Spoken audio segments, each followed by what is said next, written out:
All right, how long have you been doing tree work? 28 years. 28 years. Yeah. Well, in '97, we had a big ice storm. I came back from visiting my daughter in Alaska. It's a big mess. So I started cleaning up jobs, and then I'd blow chips in the back of that 250 and pitch it out, take it out. Shovel it out? Oh, man. I thought my day was done before I got there, but I found out it just started. Yeah.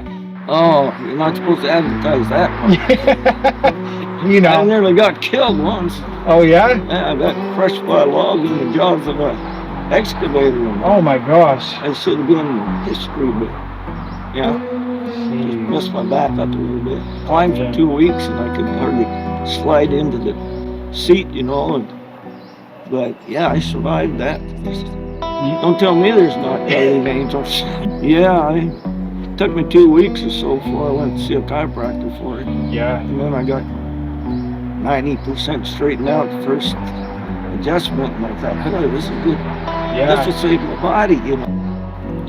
Put my arm around the forks of the tree, you know, standing there, and my spurs both kicked out. Oh. Hung me by my wrist. Oh. Yeah, that was fun. My grandmother was walking by on the ground. I had a chipper running, idle on the thing, and he heard my bone break, you know. Oh. First job was in some pole spurs my daddy gave me with little T pads, you know. It was up in Edgewood, and I matched somebody's job. He had some tall fir trees and stump grinding and take all the wood. It was $1,200, mind you. I don't know how many trees were. It was probably 3 or 4. Nice wood. And I matched the job like a fool. Edit this out.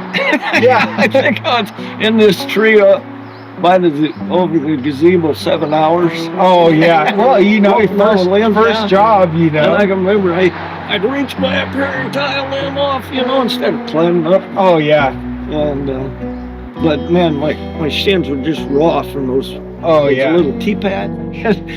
That jerked me so hard, you know, because coming down from your catch block. Were you negative blocking it? Yeah. Oh, man, yeah. And I should have had a block right at the base of the tree. But the rope went around that tree, so wham. Oh, man, yeah, our little rodeo. Hit me in the chin, knocked my hard hat off. And I saw one guy that's in business in this area. He dropped 12-foot logs straight out of the building. And he wasn't terribly far away. And he was good. He could land them flat.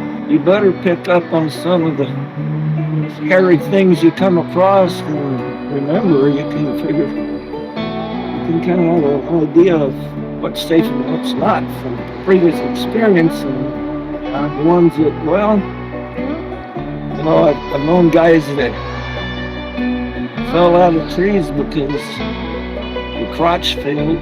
Yeah. A limb failed. You should have known there's a bark seam there. Yeah, you better pick up on things that can be a hazard. You just know how wood reacts when you cut it. Yeah. As far as how you're going to swing a piece. If it's weighted too much wrong direction, you cut the wood, your hinge off, the thing's going to go where it's leaning. Yeah. Even if you put the face in the right way. Yeah. You can't cut the hinge off too soon sometimes, or in other times you can barber chair the stem you're standing in. Alder is spooky. Yeah. Maples, you can feel them snap sometimes when they're leaning. Comes right up through your spurs.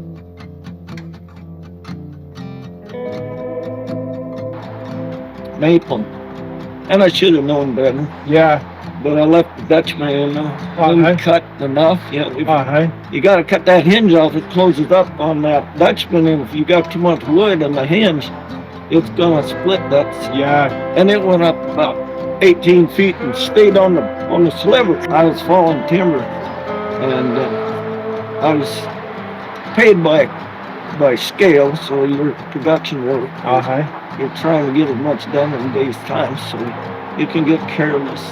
Oh, yeah. Which you did once in a while just to stay in shape, bro. Yeah. But Yeah. I fell this this tree out toward the snag, and it had some great big suckers on it coming out, and I gunned it too close. I saw it was not so far away that there wasn't more wood above that limb that it was coming into. Because what happened, I knew what was going to happen. I turned to run, and I slipped on a moss-covered log behind me. I fell on the log, and that butt went up over my head, and I was dead. Oh, man. I just expected that. And I got up, and where the hell did the thing go? I turned around and looked, and it's laying just the other side of the stump. Went the other side of the stump from there, and it would have killed me. About 3 weeks ago, my neighbor, he's in the business, and he has several mini excavators, and he had them come out and fall a bunch of firs for him. This guy had a big tree laying on his house and just messed it up. So he's cutting it was an old tree farm. And he was cutting about everything that was likely hit the house. So we were just dumping them back in, pushing them. That was so much fun. In residential, you don't have the room usually. Well, you kind of feel sorry for these trees, some of them. Yeah. Some of them are really older than I am, you know. Yeah. But they're a harvestable product, and we don't want to just destroy our forest, you know. But No.